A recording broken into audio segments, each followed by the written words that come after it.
As previously discussed in my blog posts, women face immense discrimination from the places and societies they live in. This, as well, can occur from the very religions they practice. The treatment and rights of women vary from the different sections of each religion.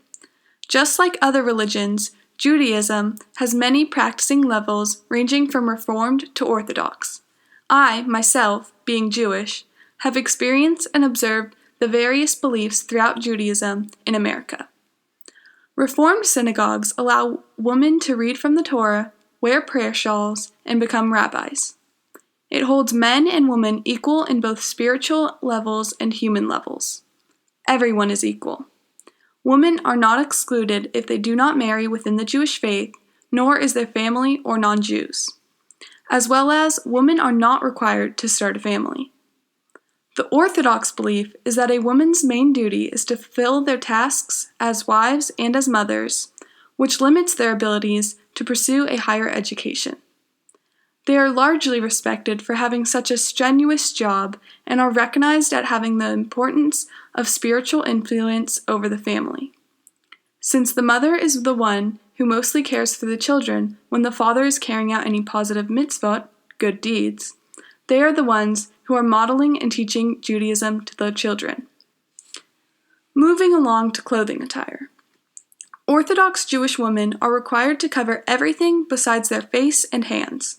In no circumstances are women allowed to wear clothes designed for men, leaving them to wear long skirts or dresses. In Reform Judaism, women and men are both expected to dress modestly in the synagogue, but do not have large restrictions outside of attending services. Being raised in a Reformed Jewish culture and home, I have had very different experience than that of my mother, Elisa, who was raised in a conservative Jewish home. Here she is to discuss her personal first-hand encounters. I was raised in a traditional conservative Jewish home. My upbringing was very traditional in regards to the roles women played. My mother was in charge of making sure we celebrated Shabbat each week. On Friday nights, my mother, sister, and I would say the blessings over the candles, and my brother and father led blessings over the wine and bread. We attended synagogue, where we would sit together as a family, but only the men would wear prayer shawls or be allowed to read from the Torah. At the age of 13, I was allowed to have a bat mitzvah. It was a traditional Friday night service. I did not leave Saturday morning service, nor did I read from the Torah. I never felt discriminated against or less than my male counterparts. This was the traditions of my ancestors, which I was excited to be a part of. I did not give my conservative upbringing much thought until I was ready to marry my husband, who is not Jewish. I went to the cantor, 11 years later, who bat mitzvahed me, and asked him for his advice. He counseled me and said to follow my heart. Later, when I asked him to marry us, he said he would if he could, but he couldn't because he was conservative. It was then I began a new journey as a Reformed Jewish woman. I was married to my husband by a rabbi. I keep a Jewish household, and all 4 of my children have been bar bat mitzvahed. It was not until I was 26 years old that I read from the Torah.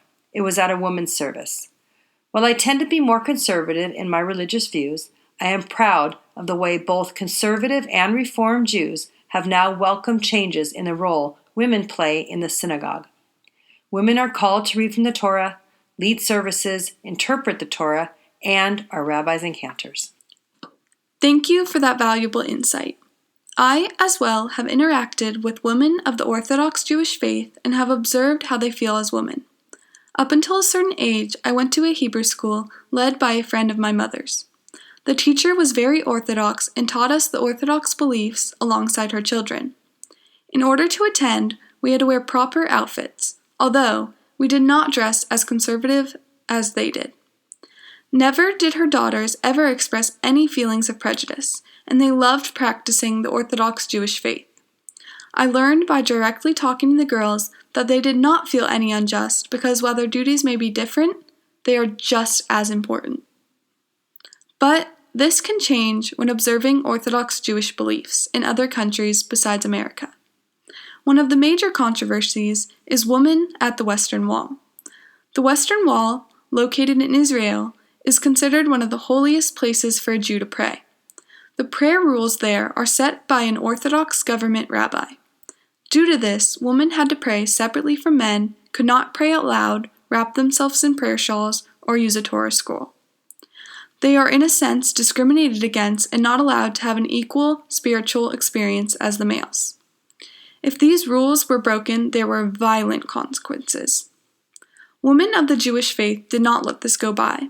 A group called Women of the Wall banded together and through time were able to get a change made. With their website, www.womenofthewall.org, they did and still do create campaigns and sell tallits that women can wear to the wall in protest. Through huge progress, there is now a space on the Western Wall where men and women can worship freely. There is still a separate section for men and then for women, but this third section was added in as another option. This was a huge breakthrough of women's rights in the Jewish faith and paves the way for other progressions to be made. Deep-rooted discriminations against women can lead back to the religions people practice. As times progress, certain aspects of these religions adapt to fit, like in the case of the Western Wall, but they may not be changed enough. Women deserve equal respect and right no matter the religion or the place. We so often let injustices go by because it is part of someone's faith. But why? Does it make the wrong any more right?